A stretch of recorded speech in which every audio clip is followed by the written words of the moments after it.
Birleşken Devletler Teşkilatı Kişilik Hukuk Ali Komissarının bayanatçısı Robert Colville, yaqinqi mezgillarda dunyoning diqqatini tortib kelayotgan Uyg'urlarning kimligi va madaniyatiga qilingan kishilik huquq dafsandichiliklari haqida to'xtalganda, Sharqi Turkistonga har qanday bir shaklda kira olmaydiganligini bayon qildi. Tayvan taraf Xitoyning 25 harbiy aeroplanining havo mudofaa farqlantirish rayoniga kirganligini xabar qildi. Tayvan davlat mudofaa ministrligining bayonotida Xitoy havo armiyasining oldi bilan 25, ondan 13 kurashchi va bombardimonchi aeroplan bilan havo mudofaa farqlantirish rayoniga xiloflik qilganligi o'tirib qo'yilgan. Bayonotda Tayvanning aeroplan avatib, Xitoy aeroplanlarini nazorat qiladiganligi va boshqarilgan bomba sistemasini harakatlantirganligi bayon qilingan.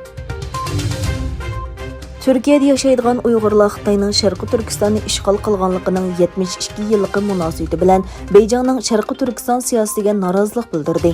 Xalqaro Sharqi Turkiston ommaviy tashkilotlarining chaqiriqiga binoan yuzlagan namoyishchi Xitoyning Istanbuldagi bosh konsulxonasining yeniga yig'ilib namoyish va axborot e'lon qilish yig'ini o'tkazdi. Rossiya xon jamiyatining eng oxirgi xonadonligi bo'lgan Romanov jamiyatining a'zosi George Romanov 100 yildan ko'proq vaqtdan keyin Rossiyada o'tkazilgan tunji xon jamiyati to'yida uylandi. Rossiya imperiyasining eng oxirgi podshohi 2 Nikolas 1918-yili bolsheviklar tarafidan ayoli va 5 bolasi bilan o'ldirilgan. Xitoy taratqullarining 1-oktyabr xabar qilishicha, atalmish Şinjan Uyg'ur avtonom rayonining raisi Shuhrat Zokir istifa bergan, Erkin Tunyaz muvaqqat raislikka tayinlangan. Egallanishicha, Erkin Tunyaz yaqinqi yillarda buyon nurg'un xalqaro sahnalarda Xitoyning Sharqi Turkistondagi bostirishlari va yig'ilish lagerlarini oqlagan.